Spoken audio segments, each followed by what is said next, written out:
पश्चिम बंगाल में टीएमसी में जारी बगावत को लेकर सियासी सरगर्मियां तेज हैं। पूर्व सीएम ममता बनर्जी बीजेपी पर उनकी पार्टी को तोड़ने के आरोप लगा रही हैं। टीएमसी का कहना है कि बंगाल में महाराष्ट्र वाला खेल खेला जा रहा है और अब इस मामले में लोकसभा अध्यक्ष ओम बिरला की भी एंट्री हो गई, जिसके बाद ममता बनर्जी ने हाईकोर्ट का रुख कर लिया है। तो क्या है पूरी खबर, जानने के लिए देखिए रिपोर्ट। पश्चिम बंगाल की सियासत में भयंकर तूफान आया हुआ है। टीएमसी में बगावत के चलते पार्टी दो गुटों में बंट गई है।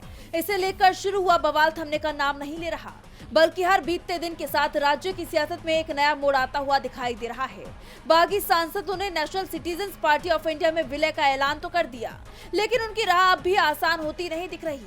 एक तरफ उनकी सांसदी पर खतरा मंडराता नजर आ रहा है, तो वहीं दूसरी तरफ बागी सांसदों में भी टूट की खबरें सामने आने लगी हैं। टीएमसी सांसद सौगत रॉय का कहना है कि बागियों में भी बहुत मतभेद हैं।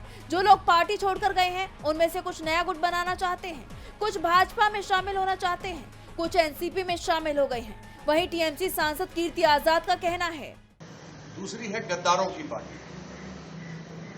गद्दारों के बीच में आपस में बगावत हो गई है कि दो मंत्री बनेंगे तो बनेंगे कौन, मिलेगा मिनिस्टर ऑफ स्टेट, लेकिन आपस में बगावत है।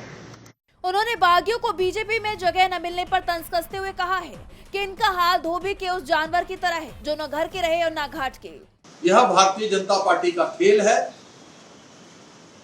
जनता दल सेक्युलर से शुरू हुआ था, जो छुप छुप के होता था, लेकिन अब राजनीति में पिछले 12 सालों से नैतिकता बिल्कुल खत्म हो चुकी है। टीएमसी खुलकर इस पूरे खेल के पीछे बीजेपी का हाथ बता रही है। इस बीच लोकसभा स्पीकर ओम बिरला ने इस पूरे मामले की कमान संभाल ली है। उन्होंने दोनों पक्षों के सांसदों को ईमेल भेजकर बैठक के लिए बुलाया है, ताकि वो बागी सांसदों को लेकर फैसला कर सकें। दरअसल बागी सांसदों ने लोकसभा स्पीकर को खत लिखकर संसद में एक अलग गुट के तौर पर बैठने की व्यवस्था मांगी है, जिसके बाद टीएमसी महासचिव अभिषेक बनर्जी ने भी एक खत लिखकर बागियों की मांग न मानने की अपील की और अब स्पीकर दोनों पक्षों से बात करने के बाद ही इस पर फैसला करेंगे। टीएमसी ने स्पीकर से निष्पक्षता की मांग की है।